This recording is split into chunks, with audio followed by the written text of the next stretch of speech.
तो फ्रेंड्स, मैं आपके लिए पार्लियामेंट रिपोर्टर सीरीज़ के लिए डिक्टेशन लेके आया हूं। और अगर आप मेरे चैनल पर नए हैं तो चैनल को सब्सक्राइब जरूर कर लें और बेल आइकन को दबाना बिल्कुल भी ना भूलें, ताकि मेरी आने वाली सारी लेटेस्ट वीडियो आप तक सबसे पहले पहुंच सके। तो चलिए फ्रेंड्स, देर ना करें, शुरू करते हैं। Ready, start.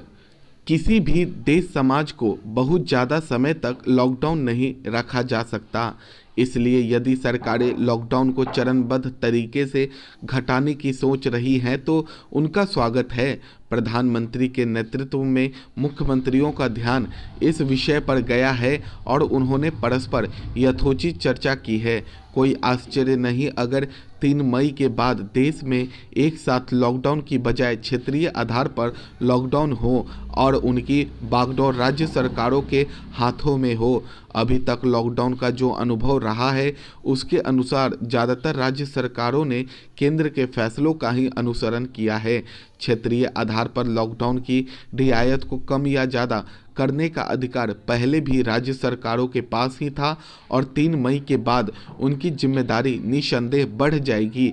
देश के 9 मुख्यमंत्रियों के साथ लाइव वीडियो बैठक में प्रधानमंत्री ने स्पष्ट कर दिया कि राज्य सरकारें अपने अपने राज्य को रेड, ऑरेंज और ग्रीन जोन में बांट लें। यह तरीका उचित भी है और इसकी चर्चा न केवल विशेषज्ञ बल्कि कुछ राज्यों के मुख्यमंत्री भी करते रहे हैं। इस पर केंद्र सरकार का सहमत होना भविष्य के लॉकडाउन की रूपरेखा तय करेगा। विशेष रूप से भारत में आर्थिक बेचैनी बढ़ रही है। आर्थिक रूप से टूटने वाला भारत सामाजिक और सांस्कृतिक रूप से भी कमजोर पड़ जाएगा। इसलिए 40 दिन के लॉकडाउन के बाद यह जरूरी है कि लोग अपनी कमाई की और सरकारें राज्य देश के विकास की चिंता करें। यह एक और अच्छी बात है कि प्रधानमंत्री अर्थव्यवस्था के प्रति भी सकारात्मक भाव दर्शा रहे हैं, वरना जनता को अपने सीधे संबोधनों में वह कुछ साल पीछे चले जाने को लेकर चेताते रहे हैं। बेशक प्रतिकूल परिस्थितियों में भी प्रधानमंत्री और मुख्यमंत्रियों को सकारात्मक सोच बनाए रखने की ज़रूरत है। जो समाज 1 महीने से भी ज़्यादा समय से लॉकडाउन भुगत रहा है, वहाँ लोग यही चाहेंगे कि सरकारें उम्मीद से भरी रहें और कुशल अभिभावक की तरह अर्थव्यवस्था में फिर तेजी लौटने के सारे प्रबंध करें। कुछ मुख्यमंत्रियों ने लॉकडाउन को जारी रखने की वकालत की है। कहना न होगा, आज सावधानी के साथ साहस की भी ज़रूरत है। जो सरकार दोनों के बीच तालमेल बिठा सकेंगी वह न केवल अपनी जनता को सुरक्षित रखने में कामयाब होगी बल्कि अपनी अर्थव्यवस्था को भी मजबूती दे सकेगी।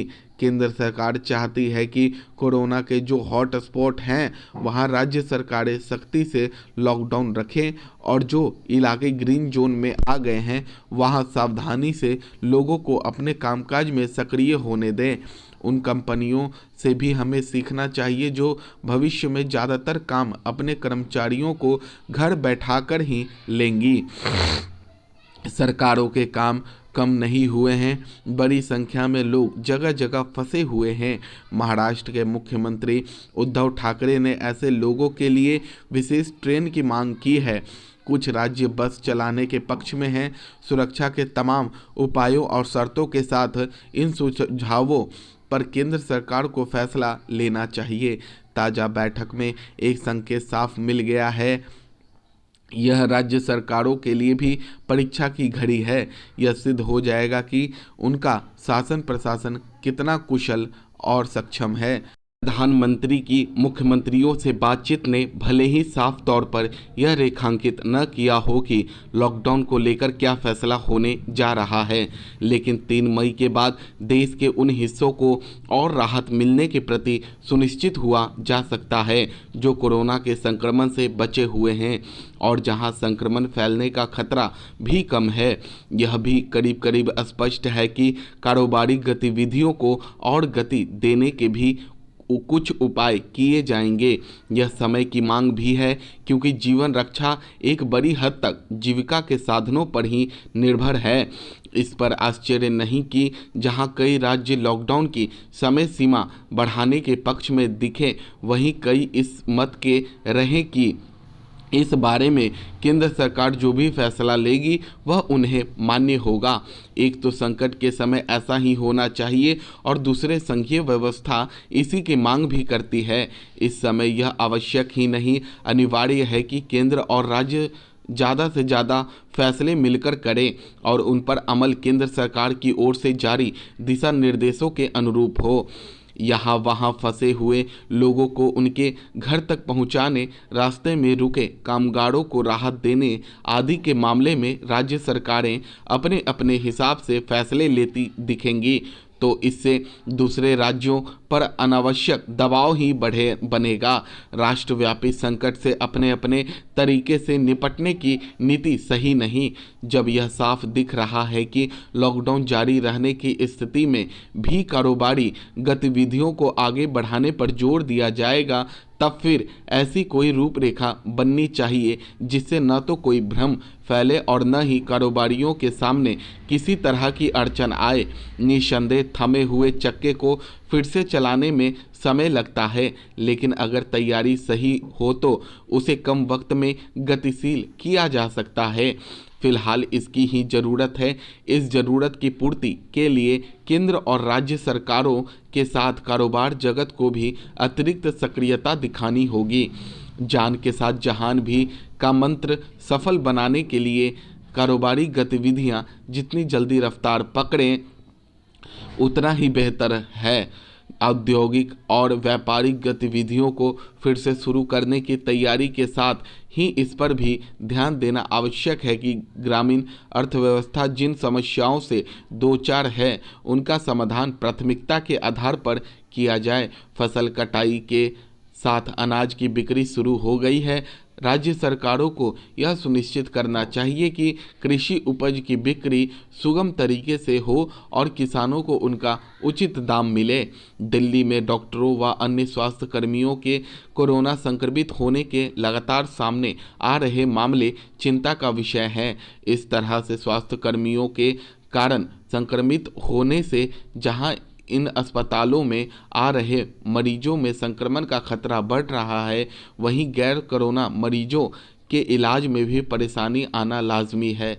स्थिति की गंभीरता का अंदाज़ा इस बात से लगाया जा सकता है कि सरकारी अस्पतालों के साथ ही निजी अस्पताल भी कोरोना संक्रमण की जद में आते जा रहे हैं। सोमवार को राजधानी के पटपरगंज स्थित मैक्स अस्पताल के 33 स्वास्थ्य कर्मियों में कोरोना संक्रमण की पुष्टि हुई। वहीं अपोलो अस्पताल में भी 5 स्वास्थ्य कर्मी कोरोना संक्रमित पाए गए। संक्रमण को फैलने से रोकने के लिए इन स्वास्थ्य कर्मियों के संपर्क में आए कई अन्य कर्मचारियों को क्वारंटाइन भी किया गया है। यह स्थिति अत्यंत चिंताजनक है, जिसे सुधारने के तत्काल गंभीर प्रयास किए जा रहे हैं।